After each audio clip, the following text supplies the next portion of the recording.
Friends, कल मैंने आपके सामने एसबीआई टेक्नोलॉजी के इन डेप्थ एनालिसिस किया और आज मैं आपके सामने टाटा डिजिटल इंडिया फंड का इन डेप्थ एनालिसिस करने वाला हूं। टाटा के कुछ म्यूचुअल फंड्स हैं जो कि अगर मैं बात करूं तो शॉर्ट टर्म में ही, जैसे टाटा का स्मॉल कैप हो गया, टाटा का लार्ज एंड मिड कैप हो गया, इस शॉर्ट टर्म में बहुत तगड़ा रिटर्न इन्होंने डिलीवर करके दिया है। और आज मैं आपके सामने इसी टेक्नोलॉजी थीम की तरफ आगे बढ़ रहा हूँ।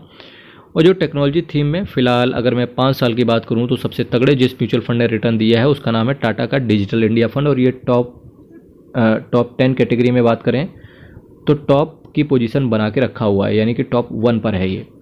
नेट एसेट वैल्यू की बात करेंगे तो 61 रुपये का है। एक साल का रिटर्न देखो 42% का CAGR, मैक्सिमम 22% का CAGR इसने बना के दिया है। जैसा कि मैंने आपसे कहा, टेक्नोलॉजी कैटेगरी में इसको पहला रैंकिंग मिला हुआ है। अगर मैं इसके फंड मैनेजर की बात, फंड मैनेजर इसके मीता शेट्टी साहब इसके पैसे को मैनेज करके चल रहे हैं। 3 महीने में 21% का एब्सोल्यूट, 6 महीने में देखिए 21%, 1 साल में 42%, 3 साल में 50%, 5 साल में 271% का रिटर्न डिलीवर करके दिया है।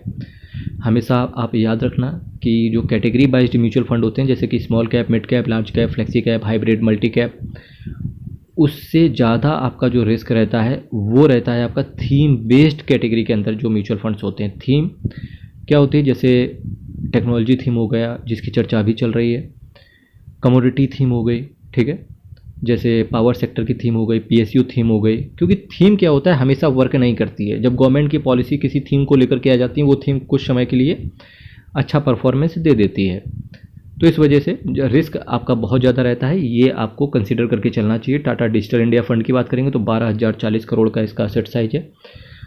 1/3, ठीक है, 1/3 का मतलब 0.35% का ये केवल एक छोटा सा एक्सपेंस रेशियो चार्ज करके चल रहे हैं। 0.81% का ये कैश होल्ड करके चल रहे हैं।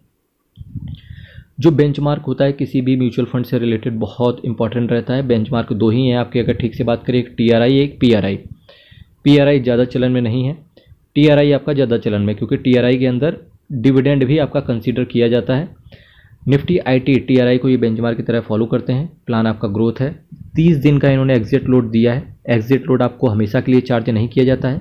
एग्जिट लोड सिर्फ एक स्पेसिफिक टाइम पीरियड तक ही चार्ज किया जाता है। आपको ये पता होना चाहिए कि अगर आपको किसी म्यूचुअल फंड से डिविडेंड मिलता है, IDCW वाले प्लान में ही समझ लो, तो उसमें अगर मैं डिविडेंड की बात करूँ तो उसके हिसाब से अगर 30 दिन के अंदर अगर आपको डिविडेंड दिया है तो उस पर भी आपको क्या एग्जिट लोड दे देना चाहिए। ऐसा नहीं होता है।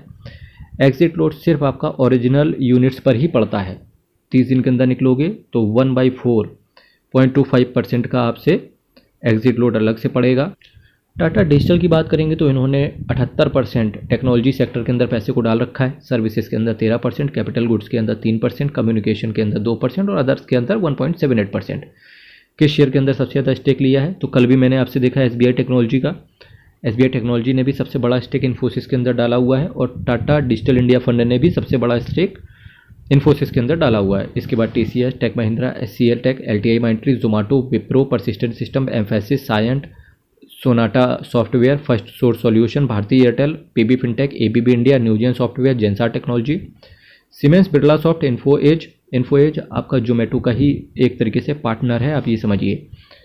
Tata communication, Mastek, BSE, KPIT technology, Netweb, FIL India, Honeywell, L&T technology, Le Travenues technology, TBO tech, RateGain, Redington, Yatra, Latent View, ये कुछ इसके शेयर हैं जहां इनका पैसा पड़ा हुआ है। बात करेंगे कुछ टेक्नोलॉजी थीम से रिलेटेड कुछ ऑल्टरनेट की, तो आपको पता होना चाहिए Franklin India technology, SBI technology, Aditya Birla Sun Life digital India fund. अब बहुत सारे लोग कहेंगे यार पांडे जी एक काम करो, आप मुझे टॉप 5 म्यूचुअल फंड्स की बात बताओ जो इसमें टॉप पोजीशन लेके रखे हुए हैं। टाटा AMC की बात करेंगे तो 1,69,279 करोड़ का इनका एसेट अंडर मैनेजमेंट है और टोटल ये 154 स्कीम को मैनेज करके चल रहे हैं। तो फ्रेंड्स, टॉप 5 पर देखिए कौन कौन से म्यूचुअल फंड्स बने हुए हैं और जो ये रैंकिंग मैंने रखी हुई है 12 सितंबर 2024 तक 5 साल का जिस म्यूचुअल फंड ने टेक्नोलॉजी सेक्टर के अंदर सबसे तगड़ा रिटर्न बना के दिया उसमें टॉप पर है टाटा डिजिटल इंडिया फंड। दूसरा है ICICI प्रूडेंशियल का technology direct plan, Aditya Birla Sun Life का digital India, Franklin India technology fund और SBI technology opportunities direct plan growth. तो आज मैंने आपकी सारी समस्याएं खत्म कर दी टेक्नोलॉजी थीम से रिलेटेड। कल फिर आपके सामने नई थीम, नए म्यूचुअल फंड्स को साथ में लेकर हाजिर होंगे।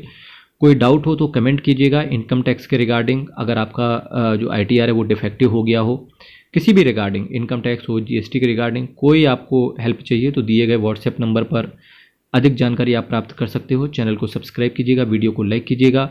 हर हर महादेव, अयप्पा शरणम, हरि शरणम। बहुत बहुत धन्यवाद।